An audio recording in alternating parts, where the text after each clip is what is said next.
전쟁이 일어나면 전쟁이라고 해야 되지. 전쟁이 일어났는데 위기라고 이야기하면 되겠냐 이거예요. 체제 전쟁이 일어난 줄도 모르고 그냥 잠자고 있는 겁니다.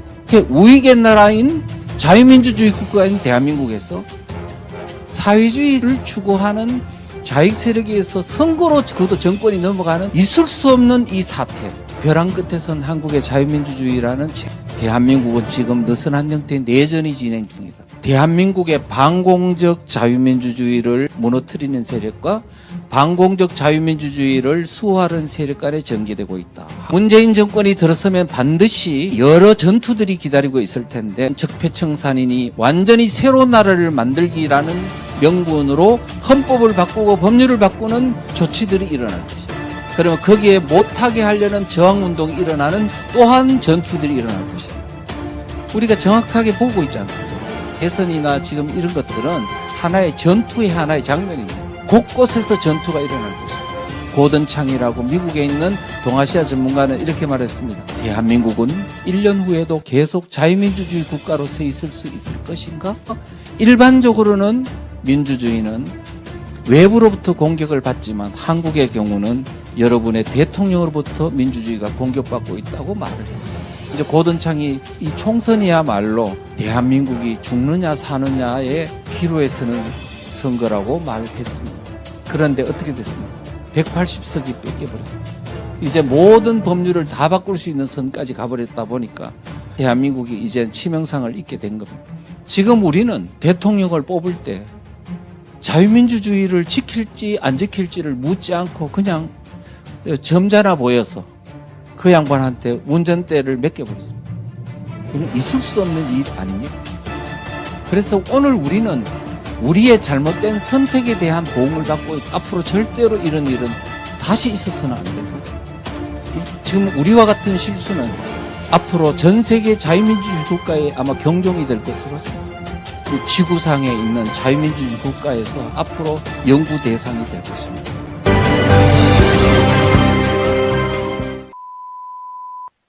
대한민국 국민들이요, 공산주의라고 하면 다 두려워해요. 그런데 그럼 사회주의는 괜찮지 않아? 유럽에 보니까 사회주의를 하는데 잘 살던데요. 핀란드도 그렇고 뭐 스웨덴도 그렇고. 유럽에 있는 사회주의는요, 자유민주주의로 전향한 사회주의입니다. 타민주의라고 합니다. 자유민주주의 내에서 복지라든가 노동의 이런 권리를 강화하는 쪽으로 그것은 자유민주주의하고 같이 갈 수 있는, 대한민국에 있는 사회주의는요, 이 자유민주주의를 파괴하고 유럽식 사회주의하고는 판이하게 다르다. 혁명적 사회주의를 뭐라고 하냐면 공산주의라고 합니다. 혁명을 통해서 뒤집어 엎어서 사회주의 체제로 만들려고 하는 거예요. 민주적 사회주의, 헌법 바꾸고 법률 바꾸고 합법적으로 사회주의 체제로 바꾸는 것을 민주적 사회주의라고 합니다. 이 만들고자 하는 사회는 똑같다고. 이미 사회가 너무 많은 사람이 지지를 얻게 되면 그거는 혁명할 필요가 없잖아요. 선거를 통해서 합법적 방법으로 체제를 바꿀 수 있는데 굳이 혁명할 필요가 뭐 있냐. 지금 대한민국이 그 정도로 심각한 상황에 있다는, 공산주의라고 해서 모든 게 불법으로 사람들 다 죽이고 하는 거 아니에요. 체코, 헝가리, 루마니아, 불가리아, 폴란드 다 공산화됐죠. 소련군이 들어가서 공산화될 때 그 사람들이 다 불법적으로 사람을 죽이고 공산화시킨 줄 아세요? 의회를 통해서 정당을 통합시키고 선거를 하고 법률을 바꾸고 이렇게 했어요. 북한이 공산화될 때도 마찬가지입니다. 토지 개혁을 하는 법령 만들고 해가지고 하나씩 합법적 형태를 띠면서 바꿔가지고 결국은 사회주의 체제로 갔다니까요. 지금 대한민국이 헌법 바꾸고 법률 바꾸고 하는 형태로 한다고 해서 이게 자유민주적인 질서가 유지된다고 생각하시는 건 큰 착각이자 오산입니다.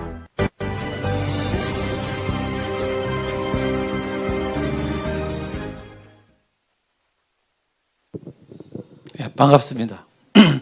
지금 이 내용이 2000TV라고 거기에 올라온 2분짜리 영상입니다. 그래서 많이 전파해 주시고요. 짧으니까 이해 잘 되시죠? 그리고 그 내부에 보면 이 SD에서 이 강의한 내용의 전부를 좀 이렇게 정리해서 편집해가지고 올려놨습니다. 그것도 보시면 큰 도움이 될 것입니다. SD 아니면 얘기가 안 되겠네요. 그래서 너무 감사하게 생각합니다. 기도 잠시 드리고 시작하겠습니다. 하나님 아버지, 저 부족합니다. 하나님, 오늘 강의를 통해서 저의 입술을 주관해 주시고 듣는 분들로 하여금 깊은 깨달음이 생기도록 도와주시옵시고, 이 시간을 통해서 대한민국이 다시 살아날 수 있는 영적인 힘이 생길 수 있도록 도와주시고, 이제 얼마 남지 않는 대한민국의 어떤 큰 일에 하나님께서 역사해 주시옵시고, 대한민국의 자유민주 체제가 지켜질 수 있도록 하나님께서 강권적으로 역사해 주시옵소서. 오늘 이 시간 끝 시간까지 주님께서 역사해 주시고 힘을 주시고 저의 입술을 주관해 주시옵소서. 예수님 이름으로 기도합니다. 아멘. 예, 오늘 제목은 공산주의 왜 위험한가? 공산주의 왜 위험한가? 이 주제로 하겠는데요.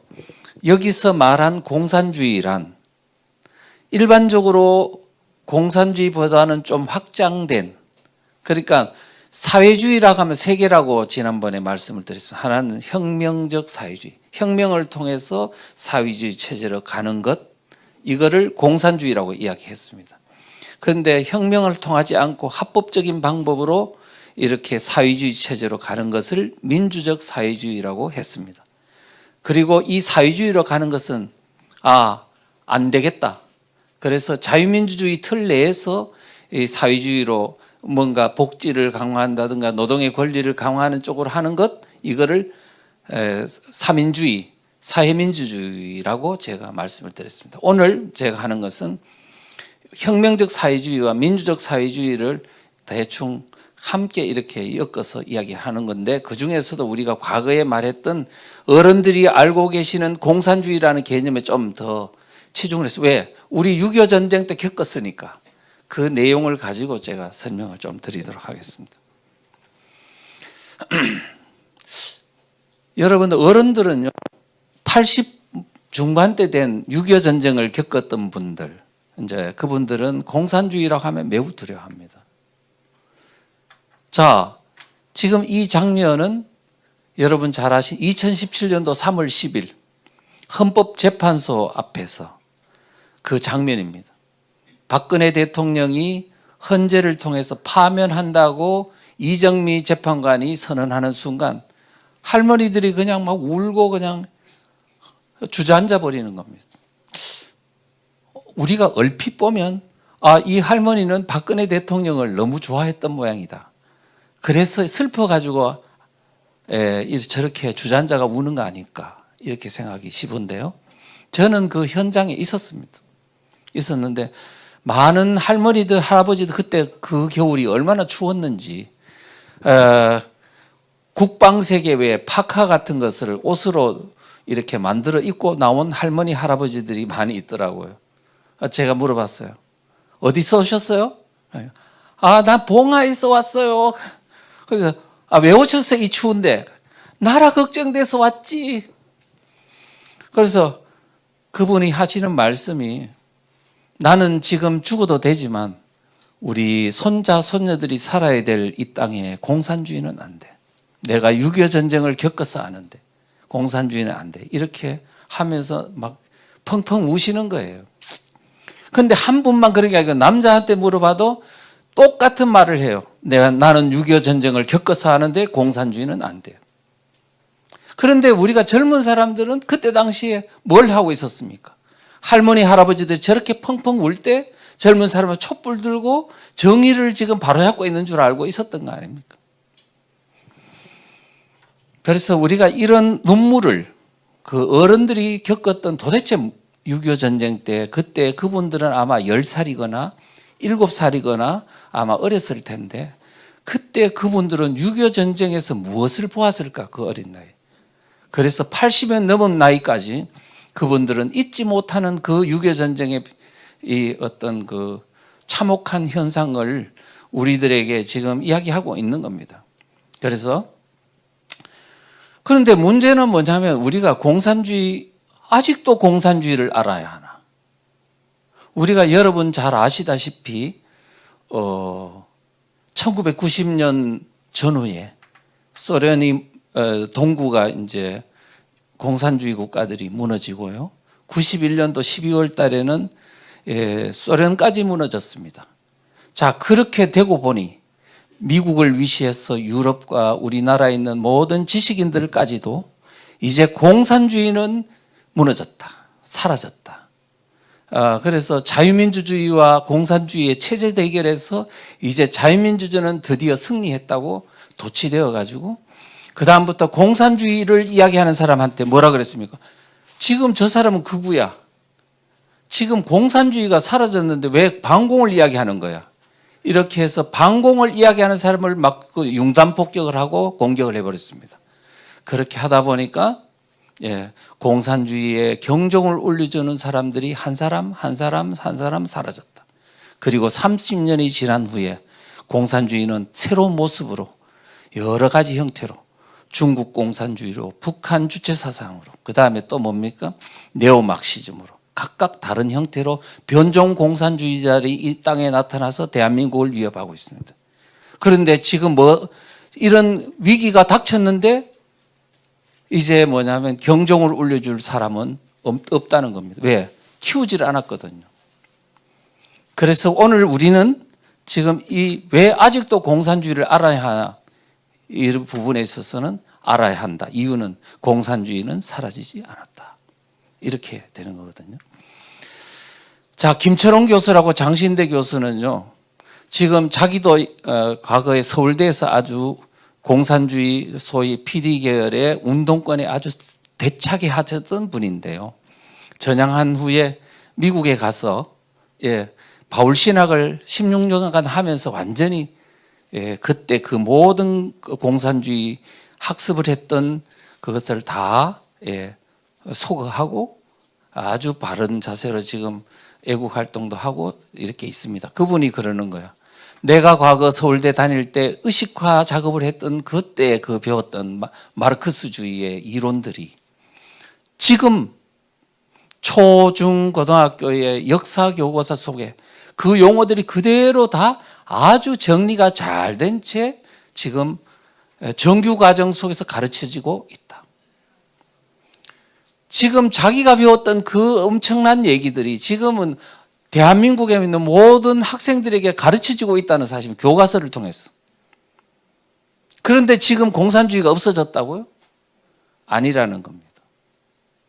그래서 우리가 지금 이런 현상들이 그래 놓고는 이것을 가르치는 교사와 전교조 교사들 앞에 이제 학생들을 등교시키면서 부모님이 뭐라고 그럽니까? 선생님 말 잘 들어. 영혼을 탈취하고 있는 줄도 모르고 자기 자녀 보고 선생님 말 잘 들으라고 보내는 게 오늘 대한민국의 현실이었습니다. 이와 같은 것은 사상을 모르는 무지에로부터 나온 어떤 현상이다. 30년 동안 그랬기 때문에 오늘 40대, 30대에 왜곡된 좌경적인 어떤 현상들은 우리 어른들의 잘못이 매우 크다. 사상에 대한 무지로부터 나온 어떤 결과물이다. 이렇게 생각을 합니다. 자, 공산주의를요, 본질이 뭐냐 하면요, 이겁니다. 맹독성인데 거짓 포장술로 실체를 감춰서 마치 좋은 것처럼 그렇게 대중을 속여온 것이 공산주의의 본질이다. 아주 맹독성입니다. 이거는 한번 세뇌가 되면요, 다시 잘 안 빠져나옵니다. 우리가 납 같은 거 있잖아요. 몸에 넣잖아요. 넣으면 잘 빠져나옵니까? 배설이 됩니까? 안 됩니까? 안 된다고 해요. 이와 같습니다. 그래서 쉽게 빠져나오는 게 아닙니다. 그래서 저는 공산주의를 딱 하나의 그림으로 나타낼 수 있냐 이겁니다. 겉으로는 양의 탈, 안에는 사나운 이리, 늑대. 이 모습이 바로 공산주의의 본질이다.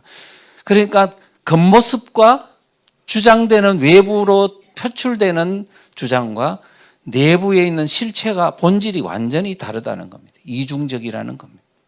그래서 그것을 제가 좀 더 구체적으로 보면, 자, 여러분 1970년도에서 80년도 사이에 전 세계는요, 특히 동아시아, 유럽 대륙을 가로질러서 공산주의는 이토록 넓은 영토를 차지하고 있었습니다.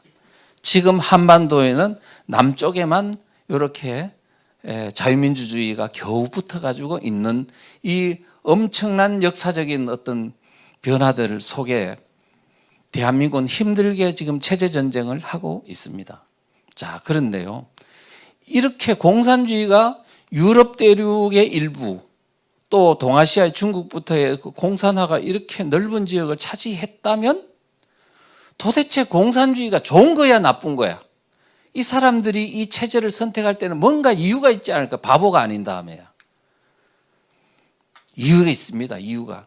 인간의 약한 부분, 공짜로 준다 하면 좋아하는 그 인간의 약점을 잘 이용했기 때문에 이렇게 넓은 영역을 차지할 수 있었습니다. 북한의 경우에 소련군이 들어왔습니다. 제일 처음 뭐라고 딱 하면 소련군이 거짓말로 속입니다. 우리 소련군은 여러분의 친구로 왔습니다. 자유를 위해서 왔습니다. 이제 여러분은 독립국가가 됐고 자유가 여러분들한테 보장되어 있다고 막 이렇게 거짓 선동을 합니다. 또 46년도 2월 달에 북조선 임시인민위원회라는 사실상의 정부가 만들어진 후 한 달 뒤에 25일 만에 북한 전역의 토지를 개혁했습니다. 그래서 농민들에게 뭐라 그러냐면 토지는 농민의 것. 이제 지주들의 땅을 뺏어서 여러분들에게 주겠다고. 소작인이라든가 그다음에 머슴이라든가 이런 지금 토지를 가져보지 않은 그 사람들이 너무나 간절하게 바라는 것은 내 땅 갖고 싶다는 겁니다.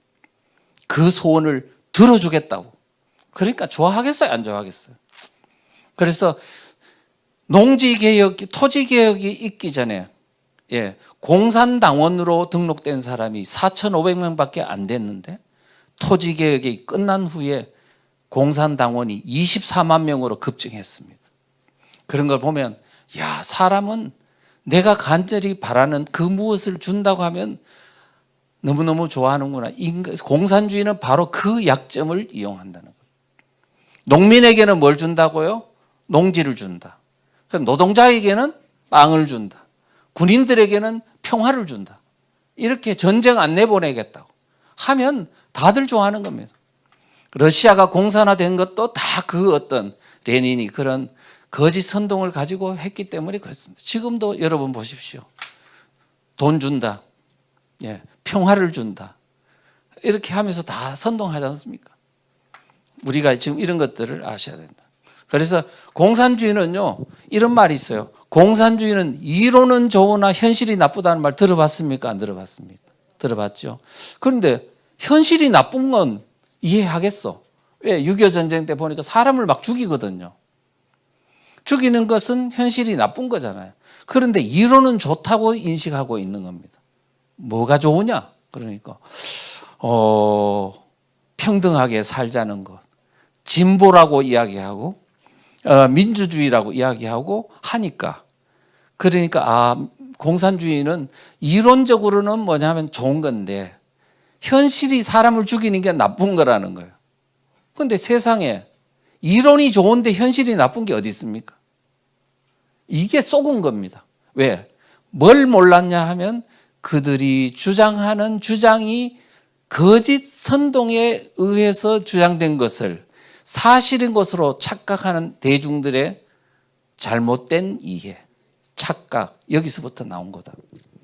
사람 중심한 게 결국은 뭡니까? 주체사상이잖아요. 그게 좋은 겁니까? 거짓 이론인 거죠. 그래서 그런 거라도 진보가 앞으로 나가는 거다? 그렇게 생각하지만 결국은 진보라는 건 뭐냐면 자본주의를 멸망시키고 공산주의 사회주의로 가는 게 역사의 진보라는 개념인데 그거를 우리가 착각하고 있는 겁니다.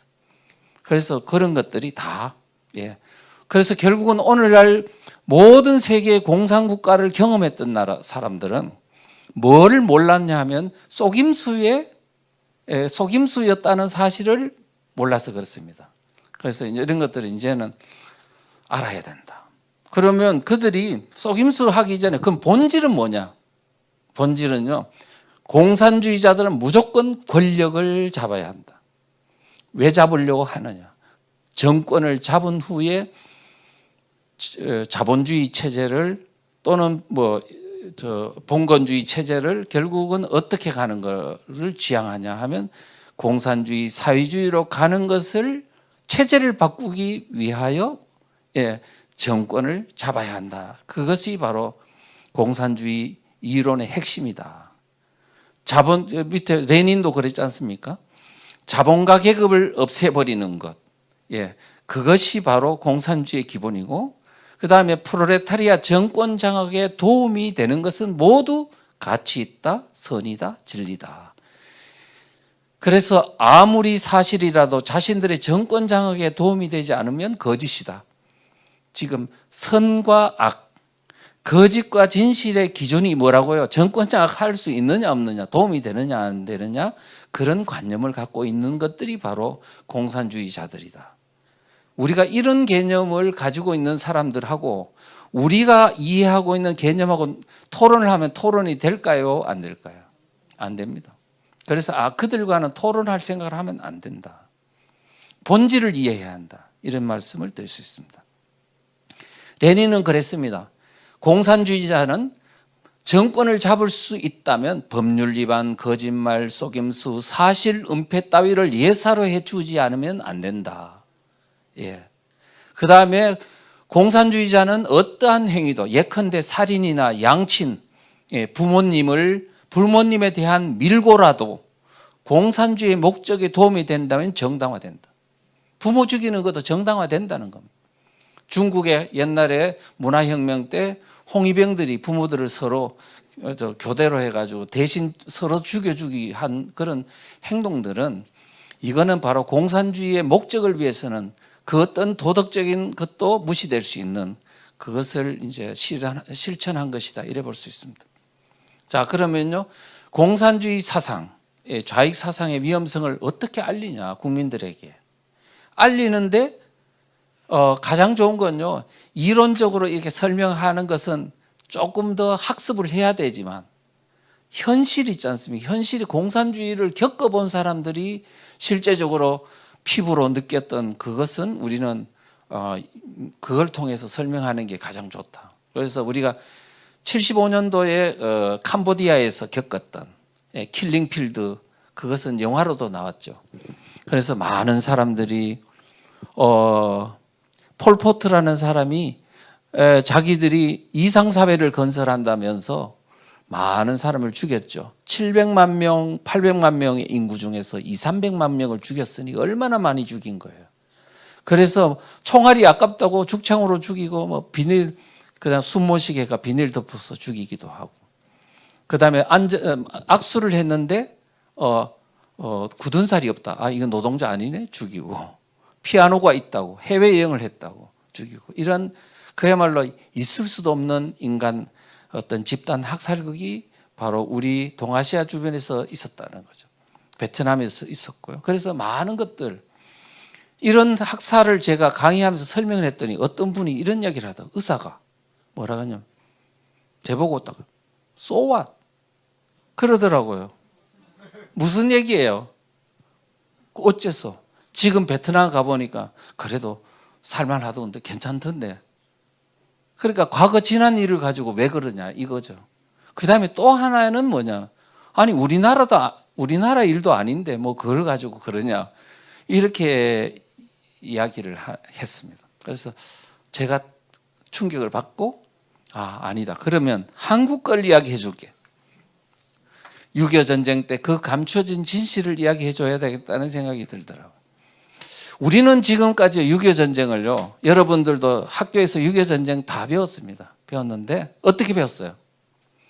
군사 충돌 측면, 그 군인들끼리 전쟁한 측면만 우리가 배웠어요. 백마고지 전투, 낙동강 전투, 장신호 전투 이런 걸 배우셨잖아요. 그럼 결국은 뭐냐? 이거는 군인들 간의 충돌에 의한 그런 정도만 이렇게 이해하는데, 절대 그거는 그렇게 본 것은 6.25 전쟁의 진정한 실체를 모르는 것이다. 그래서 우리는 6.25 전쟁의 실체는 사상전이자 체제전쟁이라는 측면에서 봐야 제대로 볼 수 있습니다. 자, 만약에 군사 충돌의 측면만 본다면 6.25 전쟁의 전사자들 죽은 사람들이 어디서만 주로 나타나야 될까요? 전쟁이 일어났던 낙동강 전선이라 백마고지 전투, 거기서 시신이 발견돼야 마땅하지 않습니까? 그런데 어떻게 된 건지 6.25 전쟁에 너무나 많은 죽은 사람들이, 시신들이 전투가 일어난 낙동강 전선이 아니고 저 후방 마을 있잖아. 개울가, 우물가, 방공호 이런 데 있잖아. 구덩이 같은 데 너무너무 많은 집단 시신이 발견된 겁니다. 이들은 왜 죽었지 여기서? 후방 마을에서 말입니다. 그 다음에 누가 죽였지? 그 다음에 이들은 도대체 누구지? 왜 죽었지?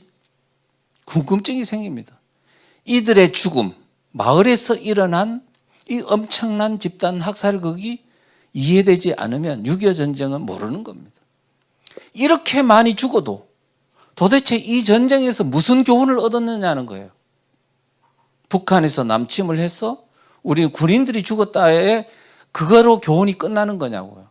마을에서 일어났던 엄청난 죽음에 대한 원인들과 그것을 규명하지 않는 한 6.25 전쟁에서는 진정한 교훈은 얻지 못한 것이다. 그래서 제가 오늘 이런 측면들을 이야기를 해보겠습니다. 그래서 다시 이야기를 하면요, 6.25 전쟁의 주체가 누구냐? 지금까지는 여러분은 이렇습니다.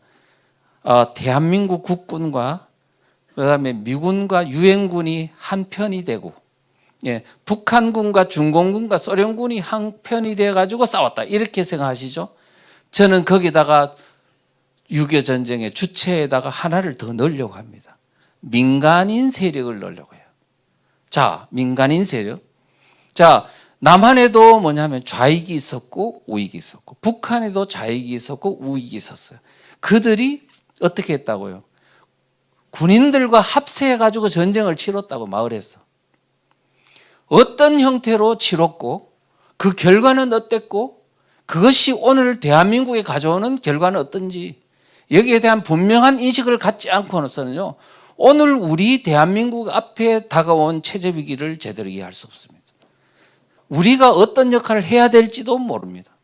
그래서 오늘 지금 이야기를 잘 이해할 수 있도록 제가 역사적인 스토리를 설명할 테니까 잘 들어보시면 크게 도움이 될 것입니다. 그런데 6.25 전쟁은요, 어떻게 북한의 김일성이 남침해서 일어났다고 다 알고 있습니다. 맞죠? 잘 모르십니까? 대답을 안 하시길래 저는 주무시는 줄 알았습니다. 북한의 김일성이 남침했습니다. 그런데 우리는 김일성이가 다 주도해가지고 된 걸로 알고 있지만 사실은요, 아닙니다. 거기에는 중요한 요소가 있는데 바로 남한에 있는 좌익이 없었으면 전쟁 안 일어났습니다. 왜 그렇게 그게 맞는 얘기냐고 물으신다면 예, 맞는 얘기라고 말씀드리겠습니다. 6.25 전쟁이 일어나기 1년 전에요. 49년도 3월 달에 김일성이가 박헌영과 함께 소련에 갔습니다. 스탈린한테 전쟁 허락해 달라고 승낙받으려고. 그래서 그때 김일성이는 뭐라고 말했느냐, 스탈린한테. 이렇게 말했습니다. 남한에 좌익이라고 있을, 빨치산도 있고 좌익이 있으니까 그들이 우리 전쟁만 하면 도와줄 거야. 그러니까 전쟁 허락해 주십시오. 이렇게 말을 했어요. 그런데 허락 못 받았습니다. 왜 못 받았냐? 아직은 여건이 아니야. 중국도 아직 공산화가 안 됐고, 뭐 이렇게 돼가지고 뒤로 미뤄졌습니다. 그러니까 1950년도 3월, 4월에 또 가서 허락받았습니다. 그런데 그때 김일성이가 스탈린한테 무슨 말을 했는지가 어디 나오냐면, 스탈린이 죽은 후에 공산당 서기장했던 후르시초프 회고록에 나와 있습니다. 뭐라고 되어 있냐면, 그때 김일성은 남한에 한두 번 자극만 주기만 하면 내란이 일어나서 인민의 힘으로 승리를 거둘 수 있을 것이라고 했다. 내란이 일어난다면, 내란. 그러니까 남한 내에, 자, 한번 남한에 딱 침략만 해주면 남한에서 이미 좌익들 숫자가 너무 많기 때문에 내란을 일으켜 줄 것이다. 그러면 순식간에 전쟁에서 이길 수 있으니까 빨리 허락해 달라 이거예요. 그래서 남한의 좌익을 믿고 전쟁했구나 이렇게 할 수 있습니다. 박헌영이라는 사람은 전쟁을 일으키기 한 달 10일 전에요. 북한의 전군 주요 지휘관들을 모아놓고 이런 말을 했습니다. 인민군이 서울만 점령하게 되면 지하에 잠적한 20만 남노당원이 일어나서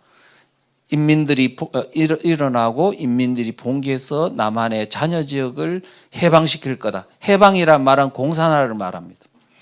자, 그렇게 말을 했습니다. 남한 내에 남노당, 박헌영이가 키워놓은 남노당 세력이 20만원이 있어서 전쟁을 하기만 하면 서울만 점령하면 끝난다는 거예요.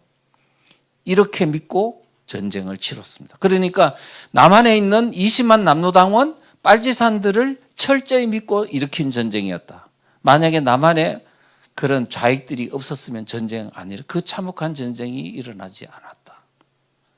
여러분 이렇게 보니까 이게 6.25 지금 우리가 알고 있는 전쟁과 사뭇 다른 양상들이 있다는 걸 아실 겁니다. 자, 그 다음에 북한군이 6.25 전쟁이 일어났고요. 6월 25일 날 일어나고 3일 만에 서울이 함락됐습니다. 자, 서울이 함락된 후에 북한군이 서울에서 무슨 일을 했는지, 그 다음에 서울 사람들은 어떤 행동을 했는지 이걸 한번 봐야 될 것 같습니다. 6월 28일 새벽에 서울이 점령됐고 6월 28일에 서울 점령을 완료했습니다. 중앙청 광장 거기에 태극기가 내려지고 인공기가 올라갔습니다. 지금으로 말하면 광화문 거기에 옛날에 김영삼 대통령이 없앴지만은 그때 바로 거기에 중앙청이 있었죠. 그런데 서울을 점령하자 김일성이가 방송을 통해서 서울 시민들에게 이런 말을 했습니다.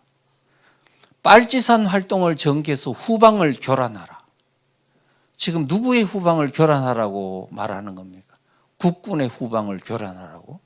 도처의 인민폭동을 일으켜 군수물자수송을 방해하라고. 김일성이가 대한민국 국민들 보고 지금 지시하는 겁니다.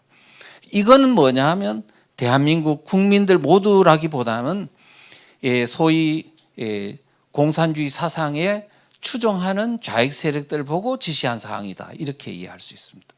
그 다음에 인민위원회 복구를 하는데 적극 협조하라고 이렇게 이야기하고 있습니다. 자, 이렇게 했는데요.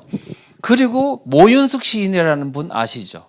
그 모윤숙 시인이 그때 방송을 하다가 이 한강 철교가 이게 폭파되는 바람에 피난을 못 갔어요. 그래가지고 서울에 있다가 또 광주 있죠. 여기 남한산성이 있는데 광주로 갔다가 또 신촌이 있는데 이화여대 앞에서 또 잡힐 뻔하기도 하고 고난을 많이 당했습니다. 그분이 수기에다 섰더라고요. 그때 광경을 수기를 섰는데 이렇게 해놨네요. 6월 28일의 장면입니다. 북한 공산군 대열이 오토바이를 타고 노도광풍처럼 깃발을 흔들며 호기 있게 행진하고, 왜 오토바이냐? 이 기갑부대입니다. 오토바이를 탄 기갑부대가 처음에 들어왔어요. 그 다음에 이제 탱크 부대 뭐 이렇게 들어왔는데, 길가에서는 시민들이 어느새 마련했는지 적기, 북한 깃발을 흔들며 환호하고 있어요. 어제까지만 해도 태극기를 든 대한민국의 시민이었던 이들이 하룻밤 사이에 마음이 변해 북한 만세를 부르다니.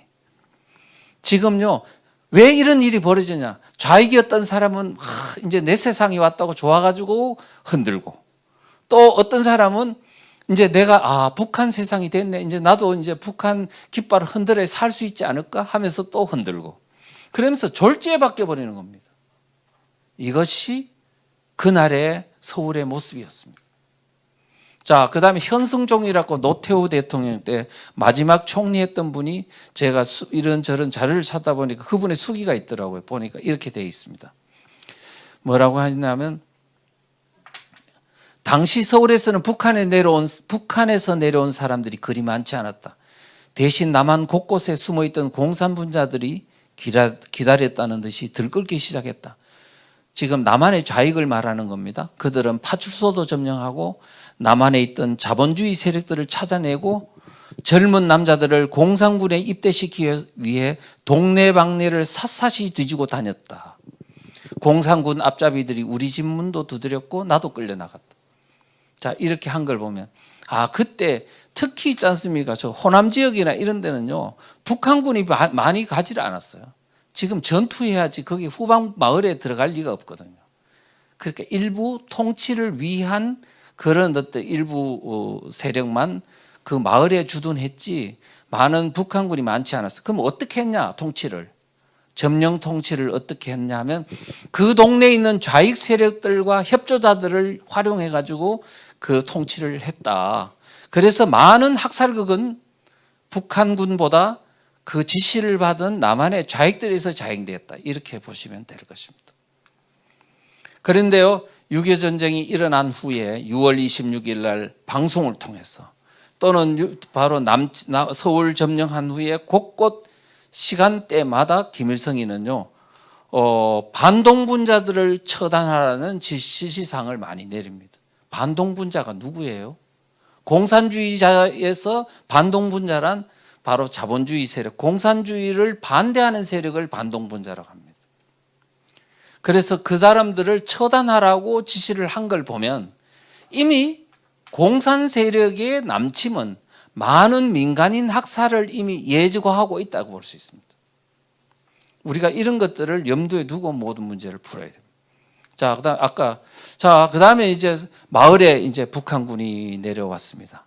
자, 그다음에 7월 말이면 저쪽 낙동강 전선에까지 이제 북한군이 이제 점령을 하죠. 그러니까 마을마다 북한군이 내려와서 점령 통치를 하게 되는데 인민위원회 만들고 그다음에 뭐 치안대 같은 치안 조직도 만들고 등등등등 만듭니다. 자, 그때 그 마을에 있는 좌익 또는 협조자들한테 완장을 채워주고 그 사람들로 하여금 점령 통치에 협조하도록 합니다. 제일 먼저 했던 것은 일단은 뭐냐면 공산주의자들은 점령하면 제일 먼저 해야 되는 건 반동분자, 공산주의에 저항하는 세력들을 반드시 체포해가지고 죽이는 겁니다. 그런 것들을 6.25 전쟁 때 했어요. 또 협조하겠다 그러면 뭐 죽이지는 않을 수도 있고요. 그래서 그래가지고 우익들은 어디로 가냐 하면 마루 밑에 숨고 또 지붕에도 숨고 피난 가고 온갖 그런 삶을 위한 치열한 어떤 노력들을 하게 됩니다. 자, 그렇게 했었고요. 그 다음에 이제 유력 인사들을 체포가 납북하기도 하고 여러 가지 조치를 하게 된다. 그거는 이미 뭐 여러분 다 아시는 부분입니다. 자, 그때 많은 곳곳에서 인민재판을 실시를 하죠. 인민재판. 지금 이분은요, 을지로에서 출판사 하던 사람입니다. 하던 사장이었는데 거기에 좀 악질 반동분자로 지목이 돼가지고 지금 이 재판을 받고 있는데요. 근데 이 재판에서 뭐냐면 사형이 언도됩니다. 사형이 언도돼가지고 어떻게 처형을 하냐 하니까 차에다가 이 사람을 새끼줄을 묶어가지고요, 차 뒤에다가 묶어놓고 달려버리는 거예요. 그런데 이 사람이 어떻게 됐을까요? 몸이 엉망이 됐겠죠. 그런데 이 재판소의 재판장이 누구냐 하면 그 출판사에 있는 노동자가 재판장이 돼가지고 했습니다. 자, 그런데요, 우리 인민재판이라는 거는 이와 같이 아주 잔혹하게 죽이기를 했습니다. 그런데 많은 사람들을 다 재판을 통해서 하지 않고 무단처형도 많이 했습니다. 그 당시에 피난 간다는 말 많이 들으셨죠? 피난 간다. 근데 피난을 가는데요, 북한군이 내려오기 전에 피난 가는 사람은 그런 거는 없었어요. 근데 북한군이 점령한 지역에 음식을 구하기 위해서 또 누구를 찾기 위해서 피난 가는 경우가 허다히 많았습니다. 그러면 그 도로 곳곳에 검문소를 설치해 가지고요, 그 피난민들의 짐을 수색합니다. 그런데 짐 수색하다가 그 짐 속에 태극기가 발견됐다든가 하면 바로 그 즉결 처형이 일어납니다. 그 다음에 도민증이 발견됐어요. 지금 이 그림이 도민증이거든요. 도민증이 뭐냐 하면 지금으로 말하면 주민등록증입니다. 지금 주민등록증, 도민증을 인민위원회에다가 지금 그거를 제출을 하고 그 다음에 통행증을 발급받아야 되는데 왜 안 받았냐 이거예요. 이거는 분명히 너가 지금 사상이 의심스럽기 때문에 그랬을 거예요.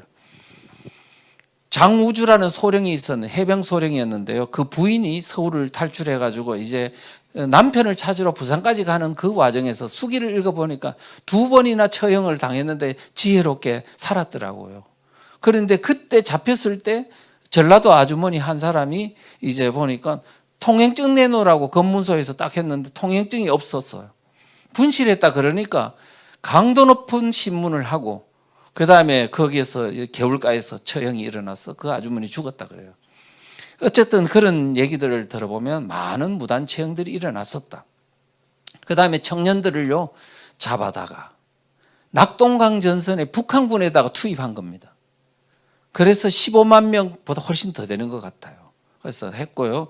그래서 노무자로도 또 직용해가지고 북한군에 탄환을 실어 나르도록 하기도 하고 이렇게 했는데요. 젊은 청년들이 낙동강 전선에요 북한군에 갔는데 북한군의 기록에 따르면 그 당시에 낙동강 전선에서 사왔던 북한군 주력 부대의 70%에서 80%가 남한 청년들이라고 되어 있습니다. 많이 죽었습니다. 훈련도 제대로 받지 못한 채 거기서 총알바지로 그냥 이렇게 앞장서서 하다가 많은 사람이 죽었습니다. 그러면 그때 아마 국군하고 싸우다가 또는 미군하고 싸우다가 죽었어요. 총알 맞고. 그러면 그 사람의 죽음의 책임은 누구한테 있을까? 백선엽 장군 부대한테 있을까? 아니면 마을에서 그 사람들을 잡아들여가지고 북한군에 투입한 사람의 책임이 클까? 누가 책임을 져야 됩니까? 잡아들인 사람이잖아요. 잡아들인 사람이 누구냐고요? 그 동네 좌익이었다고요. 그런데 여러분들 있잖아요. 반동분자라고 해가지고 잡아들일 때 반드시 공산주의자는 그 동네 사람을 이용해서 잡아들입니다. 왜 그러냐고요? 아니 북한에서 내려온 북한군이 누가 부자인지 가난한 사람인지 자본가인지 뭐 어떻게 알아요? 알 수 있습니까? 그러면 누가 알 수 있어요? 그 동네 사람이 알 수 있는 거죠. 그래서 반드시 공산주의자들은 우익들을 색출하고 처단하는 데는 반드시 그 동네 사람을 이용합니다. 그럼 제가 한 이야기를 들을게요. 얼마 전에 제가 명동성당에 강의를 갔더니 주민자치기본법 공산의 길 뭐 그 내용을 이제 책을 쓰고 이제 강의를 갔더니 강의 다 끝난 후에 할아버지 한 분이 딱 오시더니 내가 말이야 6.25 전쟁 때 우리 옆집이 인민재판소 인민위원회 사무실이었거든. 그런데 그때 사람들을 좌익들이 그 동네에 있는 우익들을 다 반동분자라면서 잡아가지고 인민위원회 사무실에서 그대로 죽이는 거를 내가 많이 봤다니까. 그렇게 하시면서 주민자치기본법 강의하는 내용을 읽어보니까 막 가슴이 떨린다 그러면서 그때 그거하고 똑같은 것 같다. 주민들을 둘로 나눈다는 겁니까? 예. 근데 지금 대한민국 문재인 정부가 하고 있는 게 딱 그래요. 국민들을 둘로 나누는 거예요. 하나는 촛불국민, 하나는 보수국민, 괴멸시켜야 될 그런 국민으로 둘로 나누는 거예요. 그래서 6.25 전쟁을 겪었던 분들이 왜 그렇게 지금 그 사람들을 나쁘게 보느냐면 주민들을 정확하게 둘로 나눠가지고요. 같이 살았던 같은 이웃 아닙니까? 그런데 그걸 둘로 나누고 한 사람한테는 칼을 쥐어주고 잡아들여가지고 죽이라고 그러고 한 사람들은 도망가게 만들고 이렇게 만들어서 지금도 대한민국의 6.25 전쟁의 어떤 그 영향으로 아직도 주민들 간에요. 그 말도 안 하고 원수시 살아가는 마을들이 많이 있다고. 그래서 저는 뭐냐면 국민을 통합해도 시원찮을 판국에 국민을 분열하고 둘로 나누고 싸우게 하는 것은 이거는 너무나 큰 죄악이다. 우리가 이런 것들을 잘 살펴봐야 돼요. 그래서 오늘 그런 말씀을 드리고요. 자, 6.25 전쟁이 이제는 역전이 됐습니다. 낙동강 전선 역전이 돼가지고 인천 상륙 작전이 9월 15일 날 일어났습니다. 전세는 역전돼 가지고요. 이제 그때부터 북한군은 이제 후퇴의 길로 접어듭니다. 후퇴하면서 남한에 잡아두었던 8만 명이나 되는 많은 사람들을 북한으로 끌고 갔습니다. 그거를 납북자라고 하면 납북자. 그런데 대부분 98% 이상이 남자였습니다. 그런데 쓸만한 사람들 있잖아요. 학자, 변호사, 그다음에 국회의원 뿐만 아니고 젊은 청년들, 대학생들 이런 쓸만한 사람들을 다 끌고 갔습니다. 왜 끌고 갔냐? 앞으로 북한에서 써먹으려고요. 끌고 갔습니다. 그런데 전세가 안 좋아가지고 계속 압록강까지 후퇴를 하다 보니까 이 사람들을 관리하기 힘들어. 그래서 곳곳에서 처형하고 올라갔어요. 파주에 가보십시오. 얼마 전에 파주에 가보니까 거기에 그런 데리고 가다가 이 납북자들을 처형한 곳이 있다 그러더라고요. 그래서 수기에도 보니까요, 백선엽 장군 수기에도 납북자들을 평양에서 처형한 것들이 했다는 얘기들이 있더라고요. 그래서 이렇게 해서 끌고 갔습니다. 그런데 이 사람들을 잡아들인 사람이 누굴까요? 그 동네에서.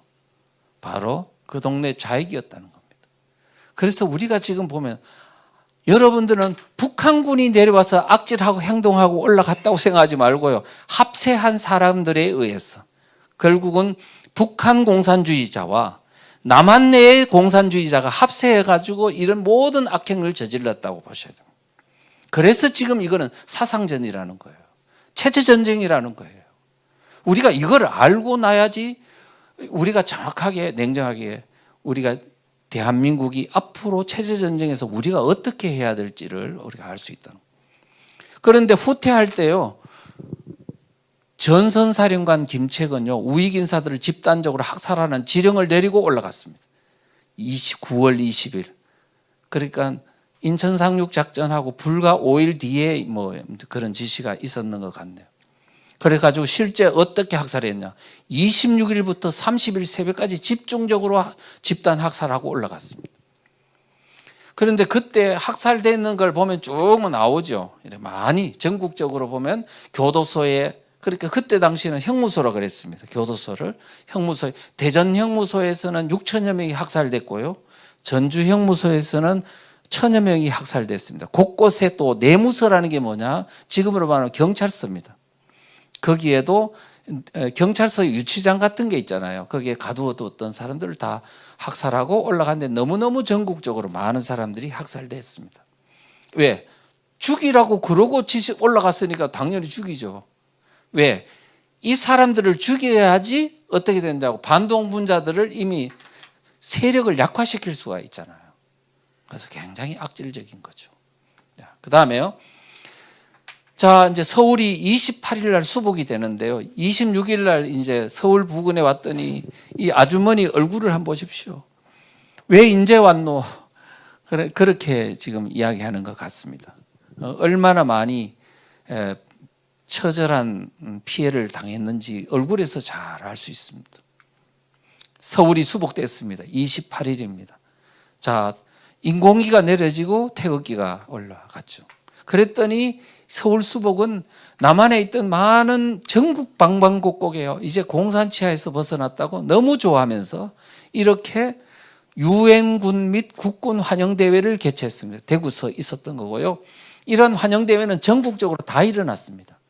제가 가보니까 전라남도 영광군에서도요, 그 염상교회는 야월교회 학살이 언제 일어났냐. 영광군 읍내에서 모여가지고 국군 및 유엔군 환영대회를 개최하는 행사를 하고 돌아와가지고 그때 학살이 많이 당했더라고요. 그래서 지금 이런 것들이 곳곳에서 많은 학살이 일어나게 된 하나의 또 단초 역할을 했었다. 예. 그게 어떻게 됐냐면요. 그거 이야기는 지금 다음에 좀 쭉 이어지니까요. 이제 그걸 보시면 됩니다. 자, 국군과 유엔군이 이제 올라갈 때 뭐 환영하는 이제 인파들이 많이 이제 보이고요. 자, 이렇게 됨으로써 이 곳곳에서 이제 집단 학살극이 일어나는데요. 이제 후방 마을에서 일어나는 겁니다. 이 지금 충주의 학살극은 9월 29일, 예, 이거는 9월 28일 전주에서 일어난 일, 그 다음에 10월 2일 진주에서 일어난 일, 이렇게 많은 학살극이 일어납니다. 그런데 도대체 지금 북한군은 언제 다 올라갔냐면 28일, 9일, 30일 이전까지 싹 다 올라갔어요. 올라갔는데 일단 아까 말했죠. 학살하고 올라갔다고요. 올라갔는데 그 이후에 왜 이렇게 사람들이 9월 28일 이후부터 집단 학살극이 막 많이 일어나거든요. 마을에서 10월 달에 많이 나옵니다. 그래서 도대체 누가 죽였을까? 왜 죽였을까? 어떤 과정을 통해서 죽였을까 궁금합니다. 북한군이 죽인 거 아닙니다. 물론 북한군에서 폐잔병들이 또 빨치산으로 들어가서 합세한 부분은 있지만 기본적으로는 뭐냐면 그 동네 좌익들에 의해서 자행된 거다. 자, 그러면 한번 볼게요. 그때 당시에 이제 빨치산 소년단 출신 김소영 가명입니다. 이분의 증언을 들어볼게요. 9월 28일 수복, 서울 수복 이전에는 학살이 별로 없었어. 집단 학살이 별로 없었어라는 뜻입니다. 개별적 학살은 있었고요. 인민군이 가면서 방송에 나왔다지? 무자비하게 숙청하라는 방송이 있었다더군. 생산 유격 때나 빨치산들이 그 얘기를 하더라니까.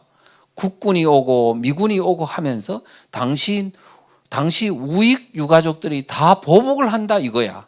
그러니까 다 죽이라는 거였지. 빨치산들은 보복을 막으려면 씨를 말려야 한다면서 일가 친척들까지 모조리 잡아다가 죽였어요. 갓난애들은 자루에 담아서 그냥 던져버렸고요. 빨치산들에 의해 처형명령이 내려진 사람들을 처형하기 위해 개울가로 데려가다 보면 이미 80%쯤은 죽은 사람이 되어 있었던 걸로 기억이 나요. 공포에 정신이 혼미해진 거죠. 이렇게 했어요. 어마어마한 학살극이 일어난 겁니다. 그래서 이제 도대체 얼마나 죽었나 보니까 1952년도 3월 달에 작성된 6.25 사변 피살자 명부라는 게 있는데 이게 국립중앙도서관하고요. 이런 데서 이제 국립기록보존소하고 이 어떤 피살자 명부가 있었는데 아마 정부라든가 뭐 학자라든가 이런 사람들이 이거에 대해서 무관심해가지고 사실은 언제 발견이 됩니까? 2002년도에 발견이 된 거예요. 그 안에 보니까 저도 복사본을 봤는데요. 사람 이름, 어디서 죽었는지, 그 다음에 누군지 이게 다 이 신원사항들이 다 적혀 있더라고요. 그런데 보니까 그 피살자 명부에는 59,964명이 돼 있는데 그 중에서 전남에서 43,511명이 죽었고요. 전남에서만 72%가 그 전남 사람이 죽었더라. 그 다음에 전부까지 합치면 호남이 전체 피살자의 83%예요. 그 중에서 영광군이 가장 많이 죽었는데 2만 1,000명 이상이 피살된 걸로 나왔습니다. 그 중에 12%가 10세 이하의 어린이였다. 가족 학살이면. 그때 그 영광군에 간 백수면에 있는 장명용 씨라는 사람은요. 6촌 이내 300명이 학살당했대. 근데 언제? 북한군이 올라간 후 10월 달에 다 그런 일이 일어났어요. 그랬더니 이게 결국은 뭐냐면 어마어마한 학살이 그 동네 사람들을 빨치산에 의해서 일어났다. 빨치산이라는 게 뭐 다른 게 아니고요. 물론 지리산에 가서 이제 여순 반란 사건 위에 간 사람도 빨치산 활동을 했지만 지금 6.25 전쟁 빨치산은요. 국군과 유엔이 오니까 마을에서 이제 도저히 안 되겠거든요. 인근 야산으로 가서 이렇게 활동하면서 이렇게 한 거를 빨치산이라고 이렇게 표현을 하는 겁니다. 자, 지금 영광군에 가면요. 염산교회라고 있습니다. 저도 가봤습니다. 가봤더니 77명이 학살당했습니다. 김방호 목사님인가 그분이 이제 거기는 교인집에 숨어 있다가 그 좌익들에 잡혀가지고요. 왜냐하면 반공 인사였거든요. 잡혀가지고 한 8명인가 가족이 저는 몽둥이로 맞아가지고 다 그 자리에서 다 죽고 아들만 겨우 살아가지고 그 후에 그 염산교회 목사님이 됐다가 나중에 돌아가셨다고 합니다. 그런데 지금 이 장경을 보십시오. 누가 죽인 거로 되어 있습니까? 북한군이 와가 죽인 거로 되어 있어요. 그림을. 그래서 내가 이거는 북한군이 아니고 그 동네 자익이었는데 지금 이렇게 그려놓으면 어떤 부작용이 있느냐 하면 북한군이 내려와서 이렇게 학살하고 올라갔구나. 지금 우리 주민들은 아니야. 전혀 그 동네 사람들에 의해서 이루어졌다고 하는 것을 모르다 보면은요. 스스로 이 사상전이 어떤 부작용을 낳는지를 모르게 하는 효과가 있습니다. 그래가지고 그 다음에 이제 여기 가면 야월교회라고 인근에 있거든요. 65명 전원 학살당했습니다. 그래서 거기에 있는 분한테 물어봤죠. 지금 여기에 학살한 사람이 누구냐? 그러니까 그 동네 사람이라고 이야기를 하더라고요. 그래서 지금요 학살한 사람의 후손이 이 교회에 사느냐? 다닌다. 근데 그 선조가 학살한 사람이라는 걸 아느냐? 모른다.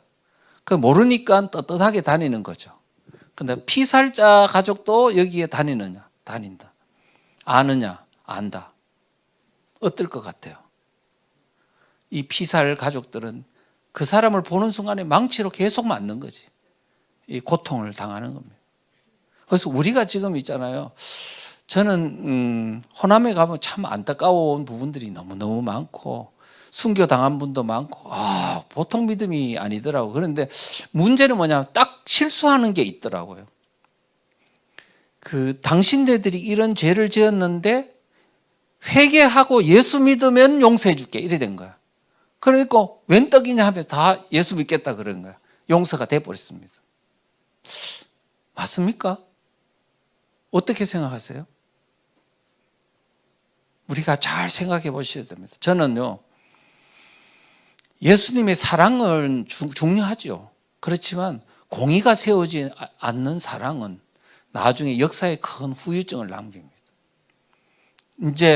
그러니까 우리는 너무 사랑을 남발하고, 저는 그래서요, 개인적으로, 개인적입니다. 우리 저쪽에 여수에 가면은 손양원 목사님 아시죠? 손양원 목사님이 사랑의 원자탄, 그리고 자기 아들을 여순 반란 사건 때 두 아들을 다 죽인 원수를 양아들로 삼아가지고 했다고 그러잖아요. 근데 저는요, 그것이 매우 잘못된 부분이 있다고 생각합니다. 오빠를 죽인 원수를 오빠라고 불러야 되는 얄궂은 운명. 그거는 본인은 사랑일지 몰라도 그 자녀들에게 그 어린 여동생에 너무너무 큰 상처를 줬고요.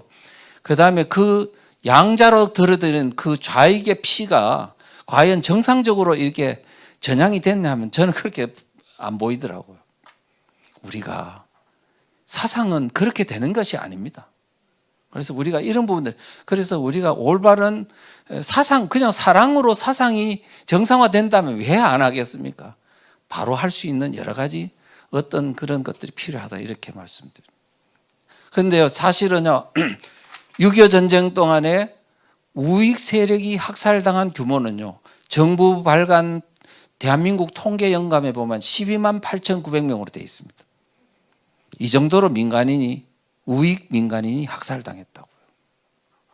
그런데 거기에 민간인 사망이 22만이고요. 행방불명이 30만까지 포함하면 도대체 그중에 학살된 인원이 훨씬 더 많았을 가능성을 내포하고 있다 이런 말씀입니다. 자, 북한에 이제 여러분 역전이 돼 가지고 이제 국군과 유엔군이 북한으로 올라갔습니다. 북한에는 또 무슨 일이 있었냐? 근데 북한군이 이제 후퇴를 해야 되겠죠. 국군과 유엔군이 올라가니까 후퇴를 합니다. 후퇴하면서 무슨 짓을 했냐면 북한 지역 내에 있는 뭔가 의심스러운 반동 분자들을 다 마을마다 다 사형장을 만들어가 다 처형하고 올라갔습니다. 지금 이게 황해도 신천 내무서에서 10월 13일 날 포고문이 발표했는데 다음에 해당한 자를 색출 근거 처단하라고 나였습니다. 직장을 무단 이탈한 자, 숙박기 없이 투숙한 자, 반동적인 유언비어를 퍼뜨리는 자를 총살하라고 되어 있습니다. 그래가지고 이 지시에 따라가지고요, 신천군, 재령군, 신천군, 재령군이 아니고 신천군, 안압군, 재령군 막 이런 데서 곳곳에서 처형극이 일어나고 처형한 후에 올라갔습니다. 그래서 이제 신천 같은 데서는 기독교인들이 있잖아요. 우리가 이렇게 개죽음 당할 수 있나? 미국 사람들이 와가 우리나라를 피를 흘려가면서 우리를 지키고 있는데 우리가 지금 많은 기독교인들이 이런 거야. 주님 저의 영혼을 받아주시옵소서 기도만 하는 거야. 그러면서 청년들이 뭐냐면 우리가 지금 하나님 앞에 나의 영혼을 받아달라고 이렇게 하는 것이 옳은지 아니면 이런 악마들하고 싸우는 게 옳은지 그래가지고 여러 가지 저항극이 일어나서 투쟁했던 그런 역사적 현실들이 있습니다. 자, 이와 같이 곳곳에 사람을 다 죽여놓고 올라갔거든요. 그래서 백선엽 장군 1사단장이 평양에 갔더니 평양 형무소에 들렀을 때 끔찍한 광경을 목격했다. 우물마다 시체가 가득하고 맨 땅 곳곳에 생매장한 시체가 이루 헤아릴 수 없을 만큼 많았다. 적들은 납북 인사와 소위 그들이 말하는 반동 분자들을 모조리 학살하고 달아난 것이었다. 일테는 악취가 가득하고 숨쉬기조차 힘들었다. 백선엽 장군의 군과 나라는 수기에 나온 내용입니다. 함흥에 갔더니 함흥 교도소에도요 700구의 시신이 발견됐고요. 우물이 4개 있는데 그중에 거기서 300구가 발견됐습니다. 철사줄로 묶인 채로. 제가 어떤 아는 분 한 사람이 함흥 출신이었어요. 그래가지고 자기 아버지는 서울에서 유학을 하고 있었고 자기 동생은 함흥에 있었대. 나중에 이분이 국군과 함께 가보니까 동생이 안 보이더래요. 그래서 동생을 찾았더니 우물에서 발견이 됐다고 그래요. 철사줄이 묶인 채로, 퉁퉁 부른 채로. 그래가지고 도대체 누가 죽였나 했더니 바로 자기 동생의 친구 좌익이 죽였더래. 그런데 왜 죽였나 했더니 밤마다 이분이 태극기를 만들어가지고 밤에 돌렸대요. 아시겠죠? 왜 그랬는지. 이런 것들이 있었고요. 그 다음에 이제 이게 그 함흥에는요 2만 명 이상이 학살당했어요. 동굴이 있었는데요. 거기마다 수천 구의 시신들이 발견됐습니다. 그 김인우라는 분이 그거를 다 시체 발굴단에서 다 하면서 조사를 해보니까 너무너무 막 이게 막 이 시체를 이렇게 거두는 과정에서 왜 사람을 이렇게 죽이나 하면서 자기가요 제 정신을 수습하기가 힘들더래. 그래서 스스로 꼬집어 봤대요. 꿈인가 생신인가 하고. 그런데 생시더래요. 그렇게 정신이 오락가락해지더라는 거예요. 자, 그런데요, 그게 함흥에서만요, 한 2만 구 이상이 발견됐는데, 거기에 보십시오. 함흥 감옥에 700구, 덕산 니켈 광설에 6천 구, 반용산 방공굴에서는 8천 구가 발견이 됐습니다. 그리고 쭉 내려가서 많은 곳에서 북한 전역에서 시신이 발견됐습니다. 반동분자를 죽인 거죠. 그러면 여러분들이 지금요 중공군이 내려오고 나서 일사후퇴했던 건 아시죠? 할 때 대동강에 저 끊어진 철교 위를 저렇게 목숨을 걸고 하다가 막 떨어져 죽고 한 거를 우리 AP통신 기자가 이거를 찍어가지고 세계적인 특종을 했는데요. 그때 사람들은 왜 저렇게 목숨 걸고 끊어진 철교 위를 이렇게 걸어왔나 하니까 바로 국군과 유엔군이 올라갈 때 바로 북한군에 의해서 북한군이 뭡니까? 북한 전역에 남한 그 동네 좌익들과 합세해가지고 많은 사람들을 죽이고 올라간 그 경험 때문에 이제는 뭐냐면 도저히 북한에 있으면 안 된다가 막 그냥 목숨 걸고 탈출한 겁니다. 그 동네에서 겪었던 일 때문에 공산주의의 본질을 알아버린 거죠. 그래서 여러분들 아시죠? 흥남철수 거기에서 살려고요 막 그냥 발버둥을 치고 거기에 몰려들었는데 결국은요 30만 명 정도 왔는데요. 결국은 한 10만 명 채 안 되게 이렇게 우리 거제도로 이렇게 이송할 수밖에 없었습니다. 자, 그러면 다시 묻겠습니다. 6.25 전쟁은 무엇인가?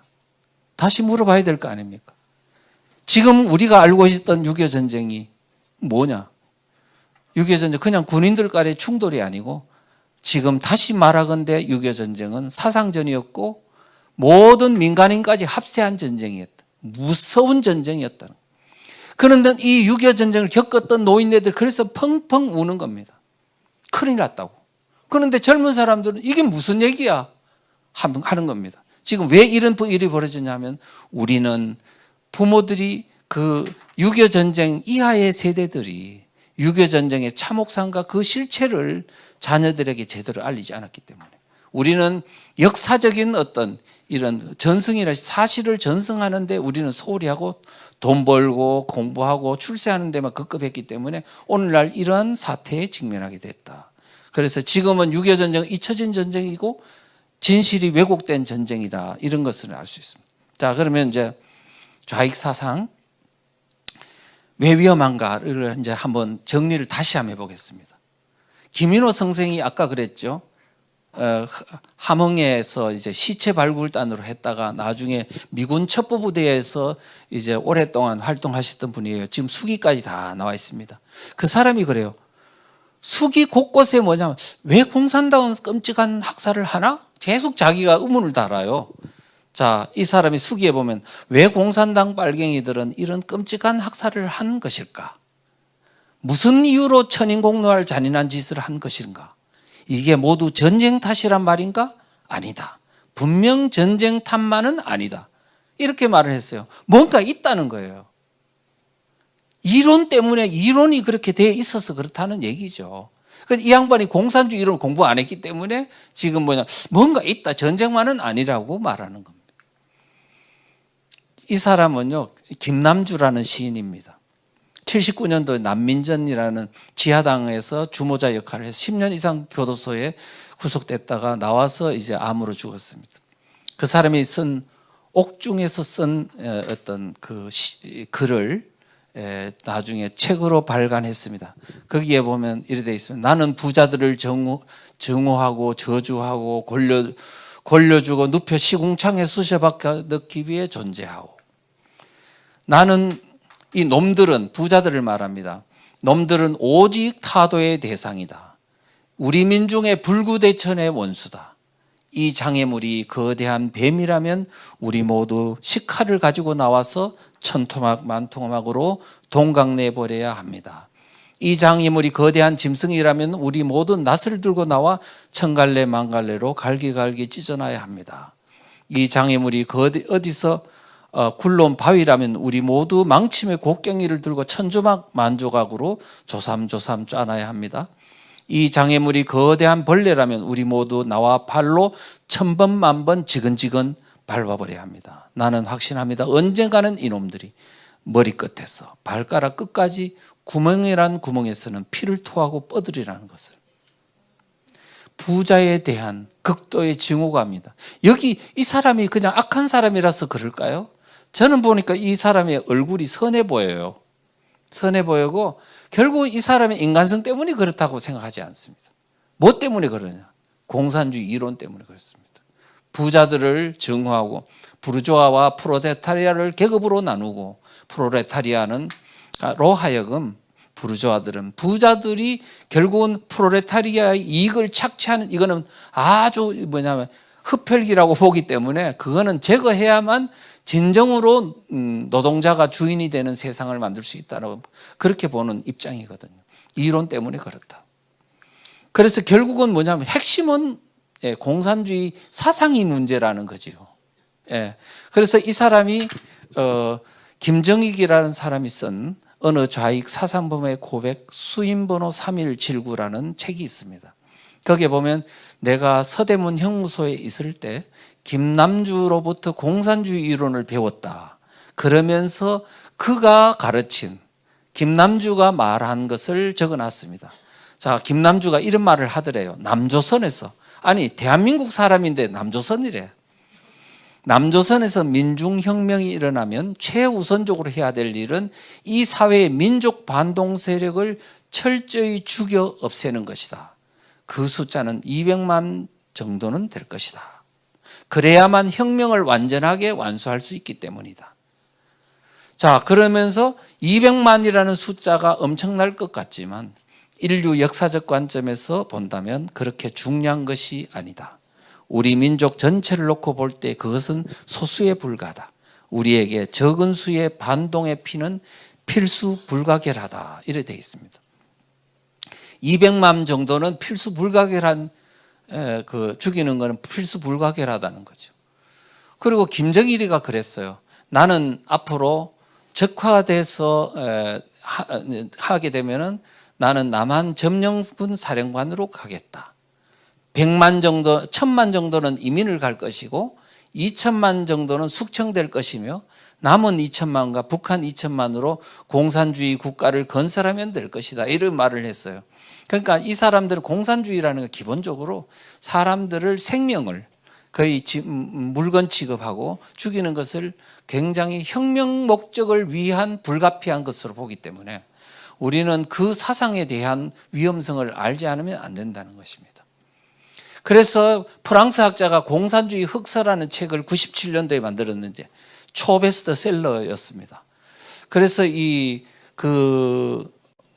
거기서 추정한 공산 정권이 1917년도 소련 러시아로부터 시작돼서 지금 80년대 말에 이제 90년 전후에 동구 공산권이 무너지는 그 과정까지 그야말로 한 70여 년의 공산주의 역사에서 각 나라에서 이 무고한 사람이 학살당한 규모를 추산해 봤더니 최소한 1억 명은 되더라는 겁니다.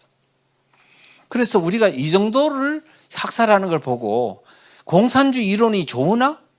현실이 나쁘다? 현실이 나쁘죠. 이 정도 죽였는데 현실이 좋다 하면 그건 정신이 이상한 사람이죠.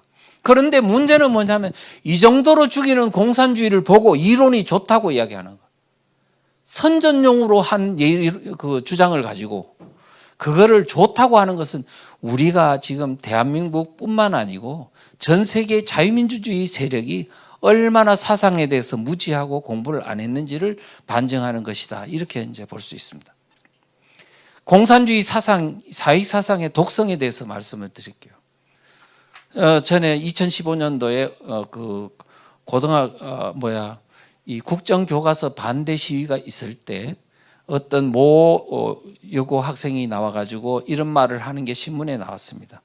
자신은 프롤레타리아 계급이라고 소개를 한 후에 우리 사회의 구조적 모순을 바꿀 수 있는 것은 오직 프롤레타리아 레볼루션뿐이다.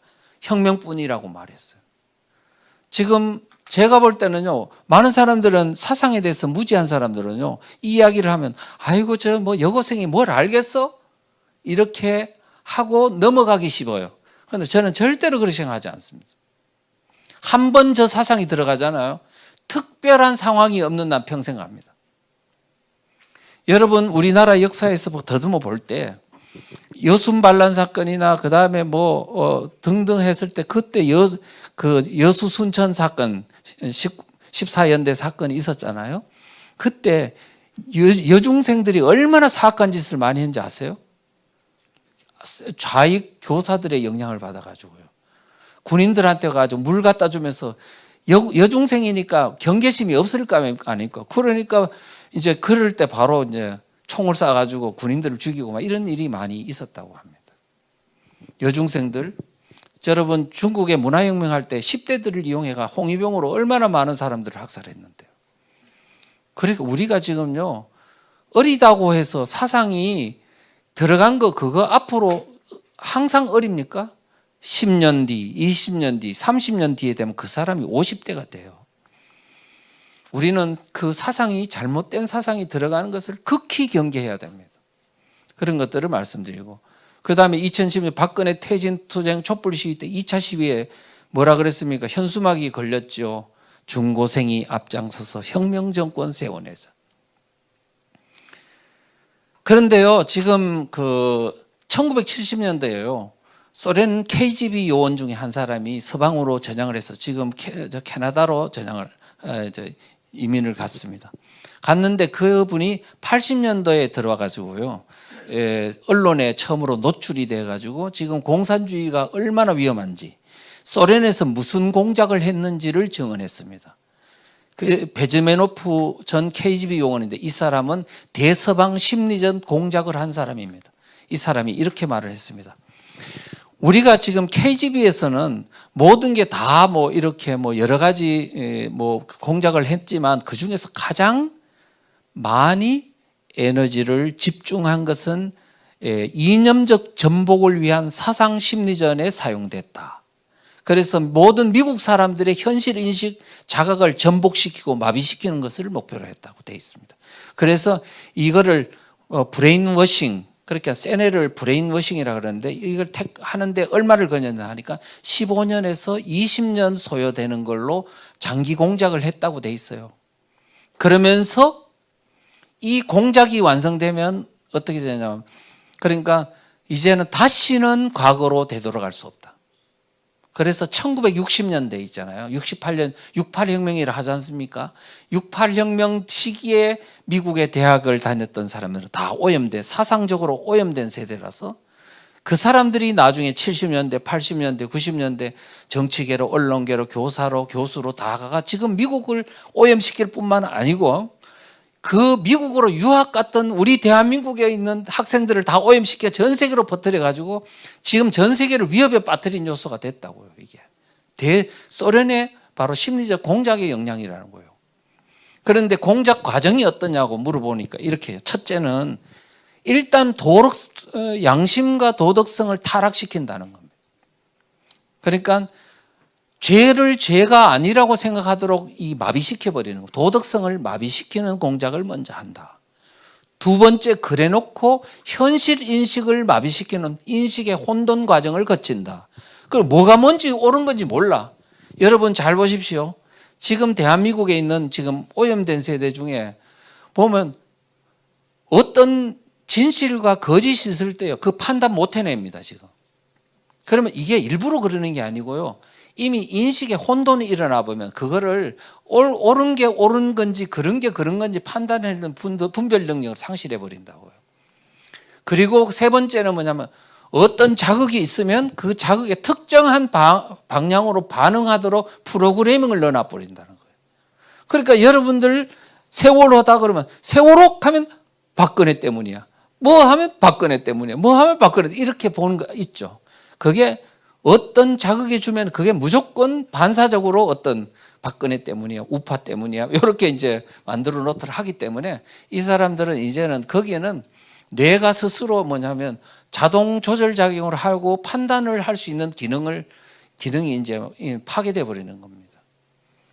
그래서 이제 이 사람은 말해요. 진실된 정보에 노출되어도 소용이 없다는 거예요. 어느 정도냐? 이렇게 말해, 이 사람은.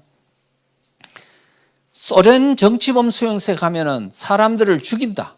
그래도 안 믿는데, 그러면 소련 정치범 수용소 앞에 딱 데리고 가도 안 믿는데요.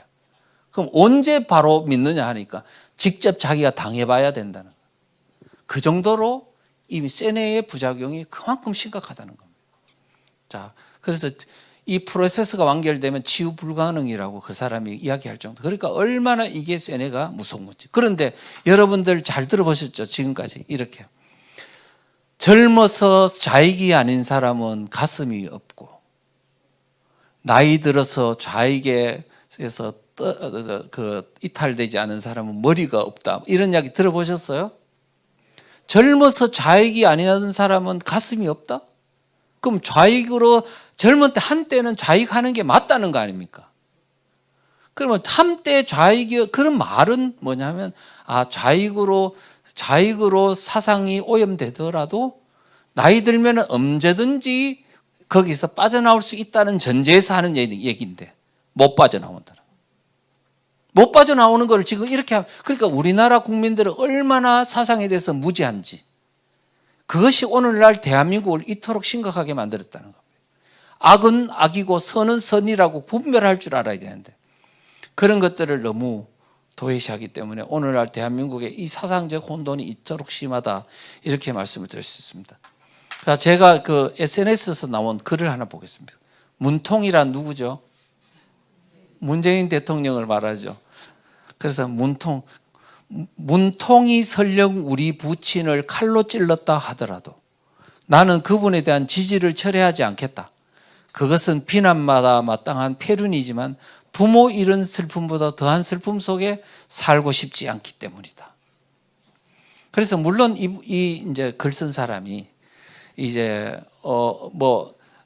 공산주의 내지는 이런 좌익 사상에 깊이 물들었는지 안 들었는지는 저도 알 수 없습니다. 그렇지만 어쨌든 이런 것들이 부모를 찔러 죽일 만큼 뭐냐면 이 사상이 그만큼 뭐냐면 자기 속에 중요한 부분으로 차지하고 있다는 거죠. 이런 걸 보면 우리가 깨닫는 바가 많다고 생각합니다. 제가 전향한 사람들을 많이 만나봤는데 거기서 전향한 사람들은 이런 이야기를 하더라고요. 그냥 보통 사람이 아니고 아주 민혁당에 관계했던 사람이나 이런 사람들을 만나보니까 그때 그 전향을 할 때 어떤 느낌이 들더냐고. 왜냐하면 내가 그렇게 믿던 공산주의에 이거 심각한 문제가 있다고 이제 회의가 와서 이탈한 거잖아요. 그때 무슨 생각이 들더냐고. 그 다음에 또 공산주의로 처음에 물들 때 어떤 생각이 들더냐고. 이런 걸 물어봤어요. 했더니 이렇게 말하대요. 공산주의 사상에 어느 정도 공부를 쫙 하다 보니까 막 깨달음이 오는데 그냥 득도하는 느낌, 개안된 느낌이 들다. 눈이 확 띄어들라는 거야. 그래서 세상의 모든 것들이 다 이해되는 느낌. 정치, 경제, 사회, 문화, 신문에 나오는 모든 부면을 봐도 다 이해되는 느낌이 들더라. 뻥 뚫리는 느낌, 온 세상이 한눈에 들어오는 느낌이다. 그래서 완전히 마약 먹은 느낌, 종교적 개종을 능가하는 한 번 경험하면 절대로 못 벗어날 정도의 그러한 어떤 마취성이 강하다, 그런 느낌을 받았다는 거예요. 그래서 또 한 분은 뭐냐, 전향 과정에서 어떻더냐 그랬더니 심각한 혼동이 빠지고 극심한 우울증, 조울증이 생기더라. 그래서 20일 동안 잠을 한숨도 못 잤다. 내가 그동안에 믿었던 그 모든 것이 다 무너지는 느낌, 그런 느낌이 들고 귀에선 소리가 들리고 심한 자살 충동을 느꼈다. 이 정도 되는 어떤 그런 것들이 바로 이건데요. 이게 그냥 젊어서 한때 그럴 수도 있지가 아니거든요. 오늘 지금 본인만 파괴되는 게 아니고 대한민국을 파괴하고 있지 않습니까? 제가 한 분은 오늘 며칠 전에 만났는데요. 주변에 있는 사람이 진짜 극도의 좌익 사상에 아주 깊이 물든 사람이었어요. 근데 내가 그 이야기를 쭉 들으니까 나는 그랬어요. 이 사람의 바탕에는 분노의식이 사로잡혀 있을 거라고 그랬더니 어떻게 알았냐고 그러더라고요. 제가 이런 강의를 하다 보면요. 강의를 하고 내 강의를 한 열 몇 시간 딱 듣고 났더니 갑자기 머리가 맑아졌다.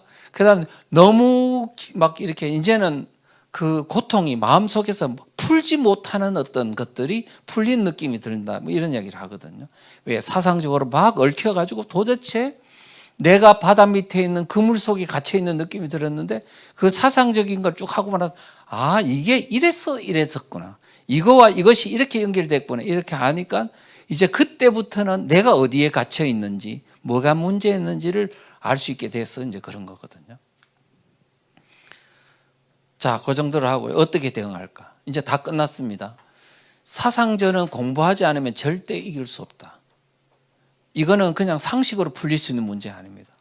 심리와 모든 정치, 경제, 사회, 문화뿐만 아니고 심리적인 거, 그 다음에 뭐 모든 현상들이 다 이게 사상과 연결이 되어 있기 때문에 이거는 한 부분만 떼가지고 문제를 해결할 수 없다.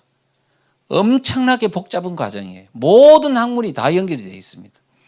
그래서 공부하지 않고 소책자 그조차도 안 보고 그냥 상식으로 풀고 유튜브 하나 보고 해결할 수 있다. 절대로 불가능하다. 우리 오늘날 대한민국이 굉장히 실타래처럼 얽혀 있기 때문에 우리는 그런 부분에 특히 이제 목사님들이나 그다음에 또 학자들이나 그다음에 리더급 청년 지도자들은 반드시 책들을 제대로 공부해야 된다. 그래서 지금 반대한민국 세력의 비밀이 드러나 이 책은 476페이지입니다. 또 2030 세대용은 280페이지입니다. 이런 거 정도를 보면 이게 전체적으로 어떻게 돼 있는지, 마르크스 사상에서부터 대한민국이 어떻게 해가지고 대한민국이 좌익 사상이 이렇게 물들었는지 100년 전쟁이라 합니다. 우리나라에 공산주의가 들어온 지가 100년 됐거든요. 치열한 사상 전쟁이 지금까지 전개되어 있기 때문에 이게 하루아침에 뭐 유튜브 하나 본다고 해결될 문제 아닙니다. 지속되는 전쟁이다. 그 다음에 우리나라뿐만 아니고요. 전 세계로 공산주의가 퍼져지는 과정이 있어요. 거기에 1등 공신이 누군지 아세요? 미국의 루즈벨트 대통령입니다. 2등의 공신이 또 있어요. 누구냐? 미국의 닉슨 대통령입니다. 제 책을 읽어보면 그게 어떤 과정을 통해서 전 세계가 전파됐는지 잘 나와 있어요. 그 다음에 공산주의가 90년도에 이제 소련이 무너졌잖아요. 무너지고 나니까 국민들, 모든 전 세계인들이 이제는 이념 대결은 끝났다. 이념의 중원. 예. 이제 그렇게 하고 모든 건 방심하고 전부 문호를 다 열어버렸어요. 러시아에도 열고 중국한테도 열고 막 다 이제는 세상은 하나다 그러면 했는데 중국 공산주의가요 변종을 일으켜가지고 그거는 마치 겉으로는 막 교류하는 듯 하면서도 세계를 공산화하려는 그 어떤 패권주의를 하나도 포기하지 않았다는 게 최근에 적발이 된 거예요. 그러면 어떡하라고요? 전 세계는 이제 완전히 오염돼 버렸는데. 그러면 네오막시즘이라는 새로운 또 변종이 이렇게 그게 막 치고 들어오네? 이제는 더 복잡해졌어요. 그런데 우리는 지금 사상 공부를 한 개도 안 했고 어떻게 하라고요? 교회가 다 무너지는데 유럽 다 무너지고 미국도 무너지고 한국도 무너지는 이 쓰나미 가운데 이 문제를 풀려면 어떻게 해야 되냐고. 사상 공부를 새롭게 하지 않으면 안 되는데. 그래서요, 뭐 어떻게 보면은 우리나라의 양동환 교수님 같은 그런 사상을 가르치는 분이 또 계셨고, 제가 또 영향을 받아가지고 이제 공부를 하면서 이 책을 만들었어요. 그래서 이걸 보시면 뭐 그렇게 아주 뭐 고도의 그건 아니지만 그래도 그나마 지금 이 상황을 전체를 파악할 수 있는 그런 것 되니까 공부하시면 되고, 그 다음에 이제 대한민국은 체제전쟁 중이라는 소책자 32페이지짜리 있죠. 이런 것도 꼭 좀 보셔야 됩니다. 이거는 안 보시면 안 된다. 보는데 뭐 한 20분, 30분이면 충분히 볼 수 있지 않습니까? 그걸 가지고 학습을 하셔야만 오늘 지금 대한민국의 체제전쟁을 치를 수 있다. 이런 말씀을 드립니다. 그래서 이제 지금 대한민국이 참 어렵습니다. 이거는 간단한 전쟁도 아니고 복잡한 사상전입니다. 그래서 우리 에스더뿐만 아니고 대한민국에 있는 지금 기독교인들은 1,000만 명이라 하지만 이런 우리가 교리에 대해서는 다 너무 잘 알아요. 그렇지만 교리 밖에 있는 교회를 파괴하려고 하는 마귀의 어떤 작동 원리에 대해서는 공부를 너무 소홀히 했지 않나 그런 생각이 들어요.